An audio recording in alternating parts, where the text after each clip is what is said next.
విరాట పర్వము చతుర్దశ్వాసం. ఉత్తర గోగ్రహణం. సుశర్మ తన సేనలతో విరాటుని గోవులను పట్టుకున్న మరునాడు ఉదయం దుర్యోధనుడు, భీష్ముడు, ద్రోణుడు, కర్ణుడు మొదలైన వీరులతో కలిసి విరాట నగరం వైపు బయలుదేరాడు. విరాట నగరానికి కొద్ది దూరంలో ఉన్న విరాటుని పశు సంపదను ముట్టడించారు. అక్కడ ఉన్న కొద్దిపాటి సైన్యం అసంఖ్యాకంగా ఉన్న కౌరవ సైన్యాన్ని ఎదిరించలేకపోయింది. విరాటుని గవాధ్యక్షుడు వెంటనే రథము తీసుకుని విరాట నగరానికి వెళ్ళాడు. ఆ సమయంలో నగరంలో ఉత్తర కుమారుడు మాత్రమే ఉన్నాడు. గవాధ్యక్షుడు, ఉత్తర కుమార, కురు సైన్యములు మన ఆవుల మందల మీద విరుచుకుపడ్డాయి. ఆవుల మందలను అపహరించుకొని పోతున్నాయి. మీరు వెంటనే వచ్చి వారితో యుద్ధం చేసి ఆవులను రక్షించండి అన్నాడు. తమరి తండ్రి విరాటరాజు తమ పరాక్రమం గురించి, తమ బాహుబలం గురించి, తమరి శౌర్య పరాక్రమాల గురించి చెప్తూ తమరు ఈ భూభారాన్ని వహించడానికి తగిన వారిని చెప్తుంటారు. తమరి పరాక్రమము ప్రదర్శించే సమయం ఆసన్నమైంది. వెంటనే బయలుదేరి మన ఆలమందలను రక్షించండి అని ప్రార్థించాడు. ఉత్తర కుమారుని ప్రగల్భాలు. గవాధ్యక్షుని పొగడ్తలకు ఉత్తర కుమారుడు పొంగిపోయాడు. గవాధ్యక్ష, నిజం పలికావు. నేను కౌరవ సేనలను చిత్తు చేసి ఆవుల మందలను క్షణంలో విడిపిస్తాను. కానీ నాకు తగిన సారథి లేడు కదా, అందుకని బాధగా ఉంది. సమర్థుడైన సారథి దొరికితే కౌరవ సేనలను జయించడం ఎంత పని. భీష్మ, ద్రోణ, కర్ణ, కృపాచార్య, అశ్వత్థామలను నేను చేసే యుద్ధంతో అర్జునుని చేసి ఆలమందలను విడిపించకుంటే నా తండ్రి, నా పరివారం నన్ను మెచ్చుతారా? ఆలస్యం చేస్తే ఆలమందలను తోలుకుపోతారు. వెంటనే తగిన సారథిని వెతకండి అన్నాడు. ఆ సమయంలో అక్కడ ఉన్న ద్రౌపది ఉత్తర కుమారుడు తనను తాను అర్జునునితో పోల్చుకోవడం చూసి నవ్వుకుంది. వెంటనే అర్జునుని దగ్గరకు వెళ్ళి పరిస్థితి వివరించింది. అర్జునుడు లెక్కలు వేసి చూసి అజ్ఞాతవాసం ముగిసిందని తెలుసుకున్నాడు. ఇంకా తమను తాము ఎరుకపరుచుకునే సమయం ఆసన్నమైనదని గ్రహించాడు. ద్రౌపదిని చూసి, నువ్వు పోయి మన బృహన్నలకు సారథ్యం చెయ్యు సామర్థ్యం కలదు. పూర్వము అర్జునునికి సారథ్యం వహించి అతనికి ఖాండవ వనదహనంలో సహాయం చేసి అతని ప్రశంసలందుకున్నాడు. అతని సహాయంతో కౌరవ సేనలను జయించడంలో సందేహం లేదని చెప్పి ఎలాగైనా అతనిని ఒప్పించు అన్నాడు. ద్రౌపది వెంటనే వెళ్ళి ఉత్తరను కలుసుకొని, అమ్మా, మన రాకుమారుడు సారథి కొరకు వెతుకుతున్నాడు అని తెలిసింది. మీ గురువుగారు బృహన్నలకు రథం నడపడంలో అర్జునుడు మెచ్చుకునే సామర్థ్యం ఉంది. ఖాండవవన దహనంలోనూ ఇతర సమయాలలోనూ అర్జునునికి సారథిగా ఉండి అతనికి విజయం చేకూర్చాడు. ఈ విషయం రాకుమారునికి చెప్పు అన్నది. బృహన్నల సారథ్యంను ఒప్పించుట. ఉత్తర మాలినితో చేరి అన్నయ్య వద్దకు వెళ్ళి విషయమంతా చెప్పింది. అది విన్న ఉత్తర కుమారుడు ఫక్కున నవ్వాడు. ద్రౌపదితో, సైరేంద్రి, నన్ను ఎగతాళి చేస్తావా? నేను బృహన్నల వంటి వారిని కన్నెత్తి కూడా చూడను. అలాంటి బృహన్నలను నాకు సారథిని చేస్తావా? కౌరవుల సేనలు వచ్చి గోవులను పట్టుకొని నేను వారిపై యుద్ధానికి వెళ్ళి ప్రతాపం చూపవలసిన తరుణంలో నేను బృహన్నల సారథ్యంలో వెళితే నలుగురు నవ్వరా? అయినా మన దేశంలో సారథులకు ఇంత కరువు వచ్చిందా అన్నాడు. సైరేంద్రి, రాకుమార, ఒక్క కౌరవ సైన్యం మాత్రమే కాదు, ముల్లోకాలు ఒకటై వచ్చిన బృహన్నల సారథిగా ఉన్నచో నువ్వు గెలవవచ్చు. కారణాంతరాల వలన పేడితనం వచ్చినంత మాత్రాన అతని సామర్థ్యం పోతుందా అన్నది. ఉత్తర కుమారుడు గత్యంతరం లేక బృహన్నలను సారథిగా అంగీకరించాడు. బృహన్నలతో ఉత్తర కుమారుడు సమరానికి బయలుదేరుట. ఉత్తర కుమారుడు బృహన్నల సారథ్యాన్ని అంగీకరించగానే ఉత్తర బృహన్నల వద్దకు పరిగెత్తింది. గురువుగారికి నమస్కరించి, మా అన్నయ్య సారథి ఒక యుద్ధంలో మరణించాడు. మరలా వేరే సమర్థుడైన సారథి లభించలేదు. ఈరోజు కౌరవసేన మా గోవులను అపహరించింది. మా అన్నయ్య యుద్ధానికి పోవడానికి తగిన సారథి లేడని బాధపడుతున్నాడు. మీ సారథ్య సామర్థ్యం గురించి సైరేంద్రి చెప్పింది. అందుకని మా అన్నయ్యకు సారథిగా మిమ్మల్ని తీసుకుపోవడానికి వచ్చాను. నా మాట మన్నించి నా మీద వాత్సల్యంతో తమరు ఒప్పుకోవాలి అన్నది. బృహన్నల నవ్వి, అమ్మా ఉత్తర, నాకు సారథ్యం చేసే నేర్పు ఉందా? ఏమో భయంగా ఉంది. నీ మాట ఎందుకు కాదనాలి? నువ్వు అడిగావు కనుక సారథ్యమే కాదు, ఎంతటి కష్టమైన పని అయినా చేసి పెడతాను అన్నాడు. బృహన్నల అంత దూరంలో ఉండగానే ఉత్తర కుమారుడు, నేను కౌరవులతో యుద్ధం చెయ్యాలి, నువ్వు సారథిగా నా రథం నడపాలి, త్వరగా రథం ఎక్కు, నీ గురించి సైరేంద్రి చెప్పింది అన్నాడు. బృహన్నల ఉత్తరునితో, రాకుమారా, ఏదో ఆటపాటలకు నన్ను పిలవవచ్చు కానీ యుద్ధం చేయుటకు సారథిగా నన్ను పిలుచుట ఉచితమా? ఎక్కడైనా బలాఢ్యుడైన వాడిని సారథిగా నియమించు అని అన్నాడు. బృహన్నల, అదేమిటి బృహన్నల, నాడు కాండవ వన దహన సమయంన అర్జునుని రథము నువ్వు నడిపావంట కదా, అర్జునునికి విజయం చేకూర్చావంట కదా, మరి ఆ చాతుర్యము శౌర్యము నీలో తగ్గిపోయాయా? మరో మాట మాట్లాడక యుద్ధానికి సిద్ధంకా అన్నాడు ఉత్తరు. అయిష్టంగా ఉన్నట్లు ఒప్పుకున్నాడు బృహన్నల. యుద్ధానికి బయలుదేరుట. తర్వాత ఉత్తర కుమారుడు బృహన్నలకు కవచం తెప్పించాడు. బృహన్నలకి ఇచ్చి తొడుక్కోమన్నాడు. దానిని తలక్రిందులుగా తొడిగి అందరినీ నవ్వించాడు బృహన్నల. ఉత్తర కుమారుడు బృహన్నలకు కవచం తొడిగాడు. బృహన్నల, త్వరగా రథమునకు హయములను ఉంచుము, ధ్వజమును ఎత్తుము, మనం త్వరగా పోయి గోవులను విడిపించవలను అన్నాడు. బృహన్నల, నువ్వు ఏమి చెప్పినా అది చెయ్యవలెను. నువ్వు రమ్మన్నా రావలేను, పొమ్మన్న చోటికి పోవలేను. నా బలము తెలుసుకొని నా చేత పని చేయించుకొని విజయం సాధించు అన్నాడు. బృహన్నల రథం సిద్ధం చేశాడు. కేతనం ఎగురవేశాడు. యుద్ధానికి వెళుతున్న అన్నయ్యను చూసి ఉత్తర, అన్నయ్య, నువ్వు కౌరవ వీరులను గెలిచినప్పుడు వారి తలపాగా కుచ్చులను నాకు బొమ్మ పొత్తికలుగా తీసుకురావా అన్నది. బృహన్నల, ఉత్తర, అదెంత పని? రాకుమారుడు విజయంతో తిరిగి వస్తాడు, నీకు బొమ్మ పొత్తికలు తెస్తాడు అన్నాడు. బృహన్నల వివిధ రకముల ఆయుధములు రథంలో పెట్టించి రథం ఎక్కాడు. ఉత్తరుడు పశువుల కాపర్లను అడిగి కౌరవులు పశువులను ఏ పక్కకు తోలుకు వెళ్లారో తెలుసుకొని ఆ దిక్కుగా రథం పోనివ్వమన్నాడు. బ్రాహ్మణుల పుణ్యాంగనల దీవెననందుకొని ఉత్తరకు కుమారుడు ఊరి వెలుపలికి వచ్చాడు. కౌరవ సేనలను చూసి ఉత్తర కుమారుడు బీతిల్లుట. అల్లంత దూరంలో రేగిన మట్టిని చూసి కౌరవ సైన్యాన్ని చేరుకున్నాడు. కౌరవ సేనను తెరిపార చూసిన ఉత్తర కుమారుడు భయపడ్డాడు. బృహన్నల, భీష్ముడు, ద్రోణుడు, కృపుడు, దుర్యోధనుడు మొదలగు వీరులు అసంఖ్యాకమైన అస్త్రశస్త్రాలతో కౌరవ సేన భయంకరంగా ఉన్నది. నేను వీరితో యుద్ధం చేయగలనా? నాకు విలువిద్యలో అంత ప్రావీణ్యత లేదు. బాలుడను. విలువిద్యలో నిష్ణాతులైన శకుని, జయద్రథ, దుర్ముఖ, వికర్ణ, కర్ణ మొదలైన వీరులతో నేనేమి యుద్ధం చేయగలను?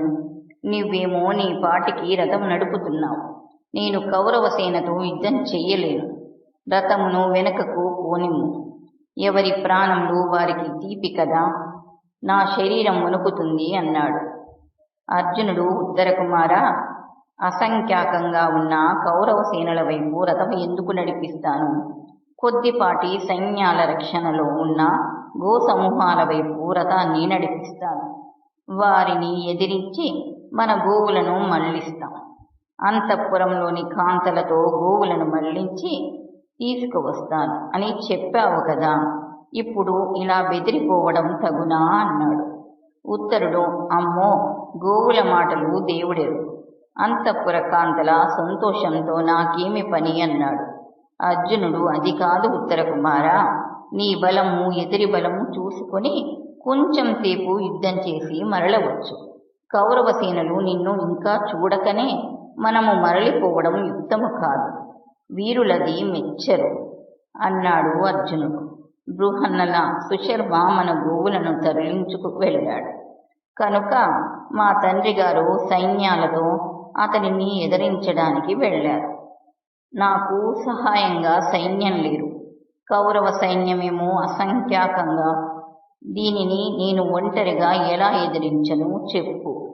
వాళ్ళు మనల్ని చూడక మునిపే రథం మళ్లించుట మంచిది, వెనుదిరుగుము అన్నాడు ఉత్తరుడు. అర్జునుడు, అది కాదురా కుమారా, ఇలా ఆవులను వదిలి వెళితే నగరిలో అప్రదిష్ట కాదా, పిరికి వాళ్లను లోకము మెచ్చదు. నీకు సారథి లేడని సైరేంద్రి చెబితే నీకు నేను సారథిగా వచ్చాను. ఇప్పుడు ఆవులను శత్రువులకు వదిలి మరలలేను. నీకేం భయం వద్దు, మనసు చిక్క పట్టుకో, కౌరవ సైన్యాలను ఏదో ఉపాయంతో ఓడించవచ్చు అన్నాడు. ఉత్తరుడు, బృహన్నల నలుగురు నవ్వితే నాకేమి, నీకు ధైర్యం ఉంటే నువ్వే యుద్ధం చెయ్యి అంటూ ధనుర్బాణాలను రథంపై వదిలి వెనుదిరిగి పరిగెత్తసాగాడు. బృహన్నల కూడా ఉత్తర కుమారుణ్ణి వెంబడించాడు. ఇది చూసిన కౌరవ సేనలు నవ్వుకున్నాయి. బృహన్నల ఉత్తరుణ్ణి పట్టుకున్నాడు. ఉత్తర కుమారుని నోరు ఎండిపోతూ ఉంది, కాళ్ళు చేతులు గడగడలాడుతున్నాయి. నోరు ఎండిపోయింది, మొహము వెలవెలా పోయింది, గొంతు పూడుకుపోయి పరిస్థితి దారుణంగా ఉంది. ఉత్తర కుమారుణ్ణి అనునయించి అర్జునుడు యుద్ధానికి సిద్ధపడుట. ఉత్తర కుమారుడు, బృహన్నల, నీకు అనేక బహుమతులు ఇస్తాను, నన్ను వదిలిపెట్టు, మా అమ్మ నా కోసం ఎదురు చూస్తుంటుంది, ఆమెను చూడాలి అన్నాడు. అర్జునుడు ఉత్తర కుమారుణ్ణి చూసి అనునయంగా, ఉత్తర కుమార, భయపడకుము, నువ్వు యుద్ధం చెయ్యలేకపోతే నా రథానికి సారథిగా ఉండు, నేను కౌరవసేనను జయించి గోవులను మళ్లిస్తాను అంటూ అర్జునుడు ఉత్తర కుమారుణ్ణి తీసుకొని రథం వైపు వచ్చాడు. తను కూడా రథం ఎక్కి రథాన్ని తము ఆయుధాలను దాచిన శ్మశానం వైపు మరలిచ్చాడు. ఇది చూసిన కౌరవ సేనలు కలవరపడ్డాయి. వారికి కొన్ని అపశకునాలు గోచరించాయి. ద్రోణుడు ధైర్యంగా ఉండమని వారిని హెచ్చరించాడు. కౌరవ సేనలో ప్రముఖుల వాదోపవాదాలు.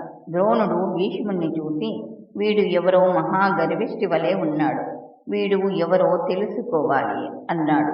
భీష్ముడు దుర్యోధనునితో, సుయోధన, మనము శత్రువులకు అనుకూలమైన ప్రదేశాన్ని దాటాం, ఇంకా మనము శత్రువులకు భయపడవలసిన పని లేదు అని సుయోధనునికి చెప్తున్నట్లు ద్రోణునికి అన్యపదేశంగా బదులిచ్చాడు.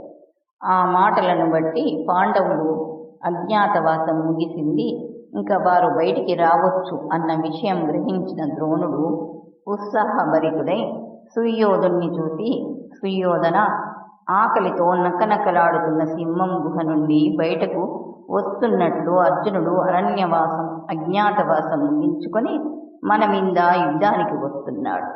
అతడితో యుద్ధం చేతకిన వీరుడు మనలో ఎవ్వరు ఉన్నారు? అర్జునుడు గోవులను తరలించుకు వెళ్ళటం తథ్యం అన్నాడు. ఆ మాటలను విన్న కర్ణుడు కోపంగా, పాండవ పక్షపాతంతో మాట్లాడుతున్నావు, కౌరవ సేనలలో నువ్వు ఒక్కడివే వీరుడివా? అర్జునుడు అంతటి జయించలేని వీరుడా? అతడితో నేను ఒక్కడినే యుద్ధం చేసి ఓడించగలను, పెద్దలను మన్నించి ఇంతకంటే మాట్లాడలేకపోతున్నాను అన్నాడు. సుయోధనుడు కర్ణుని చూసి, కర్ణ, నువ్వు తప్పు పలికావు, అతడు నిజంగా అర్జునుడైతే మరలా అరణ్య అజ్ఞాతవాసాలు చేస్తాడు, కాకుంటే వాడిని నేనే జయిస్తాను అన్నాడు. సుయోధనుని మాటలకు అంగీకరించినట్లు తలూపుతూనే భీష్ముడు, ద్రోణుడు, కృపాచార్యుడు, అశ్వత్థామ మనసులో నవ్వుకున్నారు. అర్జునుడు ఉత్తర కుమారునకు తనను తాను వెల్లడించుట. బృహన్నల రథాన్ని జమ్మి చెట్టు వద్దకు తీసుకువెళ్ళి, ఉత్తర కుమార, ఇవి మామూలు ధనుసులు, ఇవి నా ప్రతాపానికి సరిపోవు. నువ్వు ఈ చెట్టు ఎక్కి అక్కడ ఉన్న గాంధీవాన్ని నాకు అందించు. పాండవులు తమ ఆయుధాలను ఇక్కడ దాచారు అంటూ శవాకారంలో ఉన్న ఆయుధాల మూటను చూపాడు. ఉత్తర కుమారుడు బృహన్నల, రాజకుమారుడనైన నన్ను శవాన్ని తాకమని చెప్పుట తగునా అన్నాడు. అర్జునుడు, ఉత్తర కుమార, అది శవము కాదు, పాండవుల ఆయుధములు. వారు ఇతరులు చేపట్టకుండా వాటిని శవాకారంలో శ్మశానంలో ఈ జమ్ము చెట్టుపై దాచారు అన్నాడు. బృహన్నల మాటలతో ఉపశాంతిని పొందిన ఉత్తరుడు చెట్టు ఎక్కి ఆయుధాల మూటను విప్పాడు. అవి అతనికి సర్పాల వలె కనబడ్డాయి. అది చూసి ఉత్తరుడు భయపడ్డాడు. అర్జునుడు ప్రార్థించగానే అవి ఉత్తరునికి ఆయుధముల వలె కనిపించాయి. ఉత్తరుడు వాటిలో ఉన్న గాంధీవమును చూసి, బృహన్నల, ఈ ధనస్సు చాలా భయంకరంగా ఉన్నదే, దీనిని పాండవులలో ఎవరు ఉపయోగిస్తారు అన్నాడు. అర్జునుడు ఉత్తరునితో, ఉత్తర కుమార, అది గాంధీవం, దానిని అర్జునుడు ధరిస్తాడు. దాని ప్రభావంతో అర్జునుడు దేవదానవులను జయించాడు. దీనిని బ్రహ్మ 1,00,000 సంవత్సరాలు ధరించాడు. తర్వాత ప్రజాపతి 64,000 సంవత్సరాలు ధరించాడు. తర్వాత ఇంద్రుడు 85 ఏళ్ళు ధరించాడు. తర్వాత చంద్రుడు 500 సంవత్సరాలు ధరించాడు. తర్వాత అగ్నిదేవుడు వరుణుడి నుండి దానిని తీసుకొని అర్జునునికి కాండవ వన దహనం సమయంలో ఇచ్చాడు. ఈ గాంధీవాన్ని అర్జునుడు 65 ఏళ్ళు ధరిస్తాడు అని చెప్పి, అలాగే మిగిలిన పాండవుల ఆయుధాల వివరాలు చెప్పాడు. ఉత్తర కుమారుడు సందేహంగా, బృహన్నల, పాండవులు తమ ఆయుధాలను ఇక్కడ పెట్టి ఎక్కడకు వెళ్లారో? వారు నా బంధువులు, మిత్రులు. అయ్యో, ఆ ధర్మరాజు ఎక్కడ ఉన్నాడు? వాయుపుత్రుడు ఎన్ని అవస్థలు పడుతున్నారో! అర్జునుడు ఎక్కడ దాగాడు? కవలలు ఎన్ని తిప్పలు పడుతున్నారు! మహాస్వాద్వి ద్రౌపది ఎన్ని కష్టాలు అనుభవిస్తుందో అంటూ ఆవేదన పడ్డాడు. అర్జునుడు అనునయంగా ఉత్తరునితో, ఉత్తర కుమార, చింతించవలదు. పాండవులు అరణ్యవాసం పూర్తి అయిన తర్వాత అజ్ఞాతవాసాన్ని మన నగరంలోనే గడుపుతున్నారు. కుంకుబట్టు ధర్మరాజు, వలలుడే భీమసేనుడు, తామ్రగంధి తాంత్రిపాలుడు నకుల సహదేవుడు, ఇంకా దాచడమేలా అర్జునుడను నేనే. మాలిని పేరుతో సైరేంద్రిగా ఉన్నది సాధ్వి ద్రౌపది. ఆమె కారణంగానే భీముడు కీచకుణ్ణి, ఉపకీచకులను చంపాడు అని అన్నాడు. అర్జునుడి దశనామాలు. ఆ మాటలు విన్న ఉత్తర కుమారుడు సంభ్రమాశ్చర్యాలతో సందేహంగా, బృహన్నల, అర్జునునికి 10 పేర్లున్నాయి.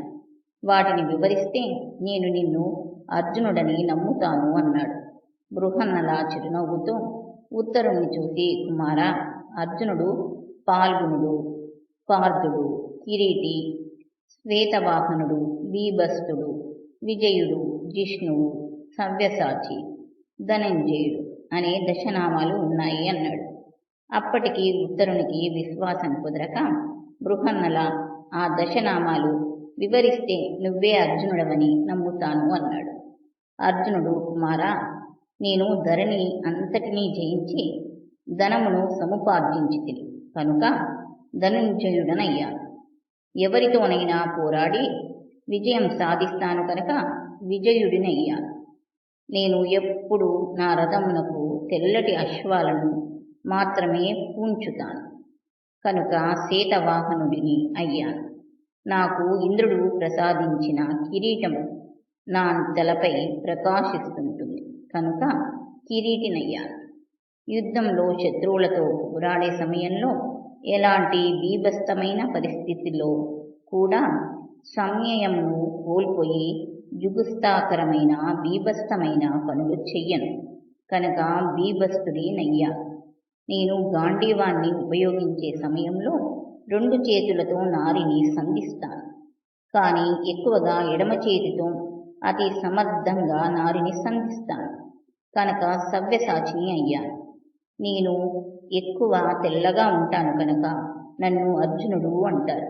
నేను ఉత్తర పాల్గొని నక్షత్రంలో జన్మించాను కనుక ఫాల్గుణుడిని అయ్యాను. మా అన్నయ్య ధర్మరాజు నాకంటే ముందర ఆయనను ఎవరైనా ఏదైనా హాని కలిగించినా, దేవతలు అడ్డు తగిలినా వారిని చంపక వదలడు కనుక జిష్ణువు అనే పేరు వచ్చింది. మా అమ్మ అసలు పేరు పృథ, కుంతీబోధుని కుమార్తె కనుక కుంతీదేవి అయింది. పృథపుత్రుణ్ణి కనుక పార్థుణ్ణి అయ్యాను. అయినా ఉత్తర కుమార, నేను ఎల్లప్పుడూ సత్యమునే పలికే ధర్మరాజు తమ్ముణ్ణి. నేను అసత్యము చెప్పను.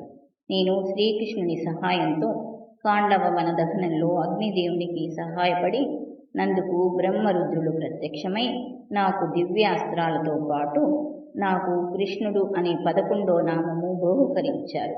నేను నివాత కవచులను సంవరించిన సమయంలో ఇంద్రుడు ఈ కిరీటాన్ని బహుకరించాడు. దేవతలందరూ మెచ్చి ఈ శంఖమును ఇచ్చారు కనుక దీనిని దేవదత్తము అంటారు. చిత్రసేనుడు అనే గంధర్వుడు సుయోధుని బందీని చేసినప్పుడు గంధర్వులతో పోరాడి వారిని గెలిచాను కనుక నువ్వు భయపడవలసిన పని లేదు. మనము కౌరవ సైన్యాలను ఓడించి గోవులను మరల్చగలం. ఉత్తర కుమారుడు స్వస్థుడగుట. ఉత్తర కుమారుడు చెట్టు దిగి సంభ్రమాశ్చర్యాలతో అర్జునునికి నమస్కరించాడు. ఉత్తర కుమారుడు అర్జున, నా అదృష్ట దేవతలా నీవు నాకు కనిపించావు. చాపల్యంతో నేను ఏదైనా నిన్ను అని ఉంటే నన్ను మన్నించు. నీ అండ దొరికినందుకు నా ఆనందానికి ఇంకా అవధులు లేవు. నన్ను కనికరించు అన్నాడు. అర్జునుడు రథం దిగి ఉత్తరుణ్ణి ప్రియమారా కౌగలించుకున్నాడు. ఉత్తరుడు రథం ఎక్కి, అర్జున, ఇప్పుడు నా భయం తొలగిపోయింది. అర్జునునికి సారథిని కావలనన్న నా కోరిక ఈడేరింది. నీవు నన్ను ఆజ్ఞాపించి సారథ్యం చేయించుకుని కౌరవులను జయించి గోవులను మరల్చుము అన్నాడు. అర్జునుడు వాత్సల్యంతో, కుమారా, భయపడకు. నీ మీద గాలి కూడా సోకనివ్వదు. నీకు రక్షణ కల్పించడమే నా కర్తవ్యం అన్నాడు. ఉత్తరుడు, అర్జున, నీ నిజరూపం తెలిసిన వెంటనే నా భయము పటాపంచలైంది. ఈ పేడి రూపం ఎలా వచ్చిందో తెలుసుకోవాలని ఉంది అన్నాడు. అర్జునుడు, ఉత్తర కుమార, మా అన్నగారి ఆజ్ఞను అనుసరించి బ్రహ్మచర్య వ్రతం స్వీకరించిన సమయంలో దేవేంద్రుని ఆహ్వానంపై ఇంద్రలోకం వెళ్ళాను. అక్కడ ఊర్వశి కోరికను నిరాకరించిన నన్ను పేడి రూపం ధరించమని శపించింది. అజ్ఞాతవాస సమయంలో అది నాకు వరంలా పరిణమించింది. అజ్ఞాతవాసం ముగియగానే పేడి రూపం పోయింది. ఇప్పుడు నేను అర్జునుడు అన్నాడు. ఉత్తరుడు, అర్జున, ఇప్పుడు నన్ను ఏమి చేయమంటావు అని అడిగాడు. అర్జునుడు, నువ్వు గాండివమును, తునీరములను, ఇతర ఆయుధములను తీసుకొని మిగిలిన ఆయుధములను అలాగే ఉంచు అన్నాడు. ఉత్తర కుమారుడు అలాగే చేశాడు. అర్జునుడు వాటిని ధరించి గాంధీవాన్ని ఎక్కుపెట్టి అల్లేత్రాటిని మ్రోగించి అగ్నిదేవుణ్ణి తలచగానే అమోఘమైన కపిధ్వజము సాక్షాత్కరించింది. ఉత్తర కుమారుని సింహపతాకమున్న ధ్వజము శమీ వృక్షం మీద పెట్టి కపిధ్వజాన్ని రథమునకు కట్టాడు. మనసున తలవగానే చేతికి దేవదత్వం వచ్చినది. అర్జునుడు యుద్ధానికి సిద్ధమగుట. అర్జునుడు, ఉత్తర కుమార, నువ్వు రథమును జమ్మి చెట్టుకు ప్రదక్షిణ చేయించి ముందుకు పొమ్ము. ఇప్పటికే ఆలస్యమైనది. పశువులు చాలా దూరం వెళ్ళి ఉంటాయి అన్నాడు. ఉత్తరుడు రథము మరల్చగానే అర్జునుడు దేవదత్తం పూరించాడు. ఆ ధ్వని బోనాంతరాలలో వ్యాపించింది. రథమునకు కట్టిన గుర్రాలు మూర్ఛిల్లాయి. అర్జునుడు గుర్రాలను నిమిరి వాటికి చైతన్యం కలిగించి, కుమార, యుద్ధ సమయాలలో ఇది సహజం, కలత చెందకు అన్నాడు. ఉత్తరుడు, అర్జున, యుద్ధ సమయాలలో అనేక శంఖారావాల విన్నాను. కానీ ఈ శబ్దానికి నా గుండెలు అవిసిపోయాయి, దిక్కులు తిరిగిపోయాయి, చెవులు బద్దలయ్యాయి, నా మనసు నీరు కారింది. ఈ కపిధ్వజాన్ని చూస్తుంటేనే నా కళ్ళు చీకట్లు కమ్ముతున్నాయి.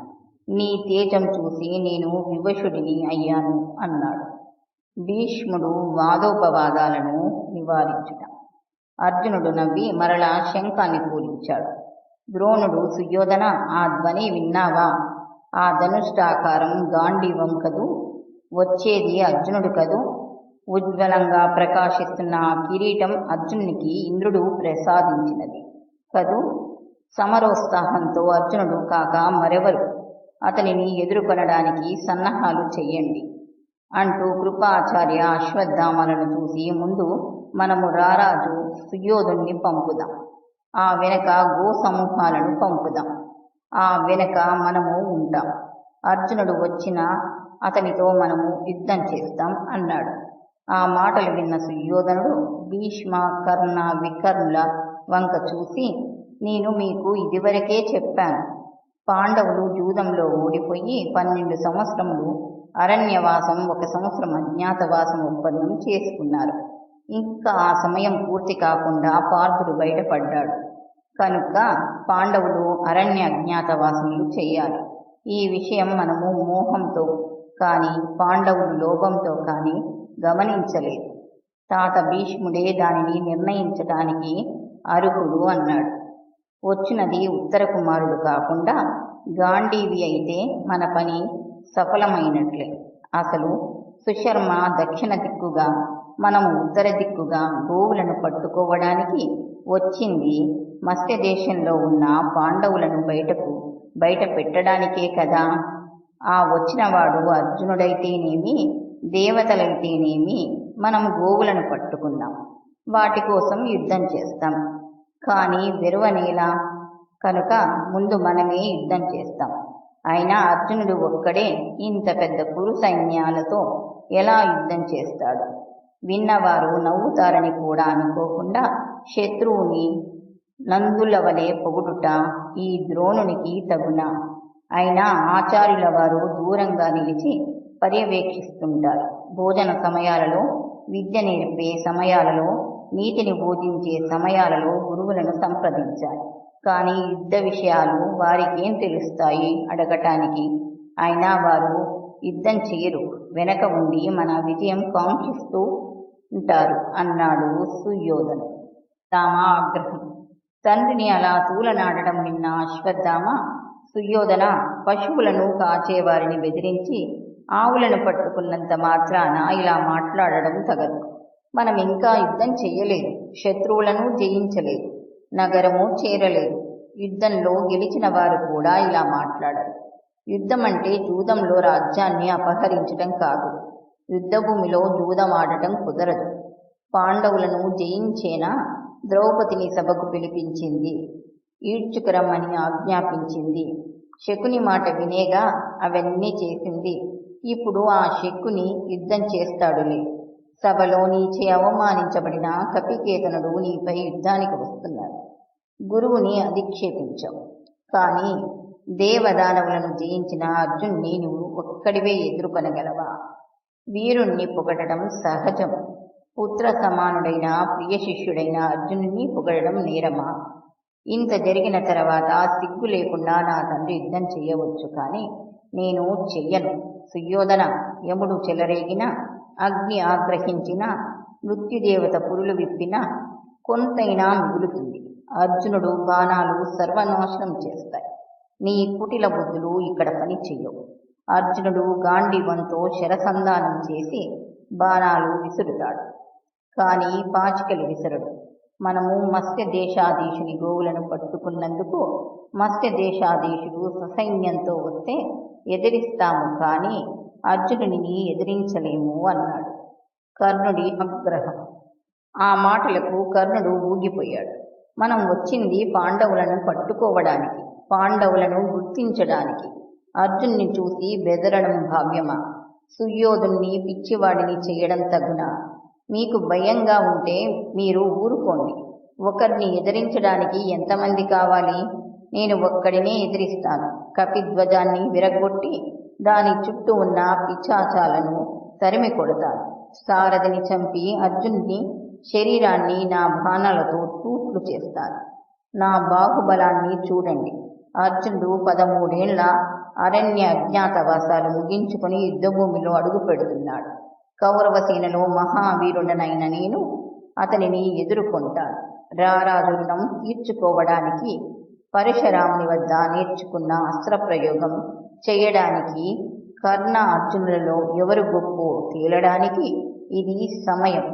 అర్జునుని గెలిచి సుయోధునికి ముదము చేకూర్చెదను. ఇష్టం ఉన్నవారు మా ద్వంద్వ యుద్ధం చూడండి, లేని ఎడల ఆవుల వెంట నగరానికి పోండి అన్నాడు. కృపాచార్యుని వాదం.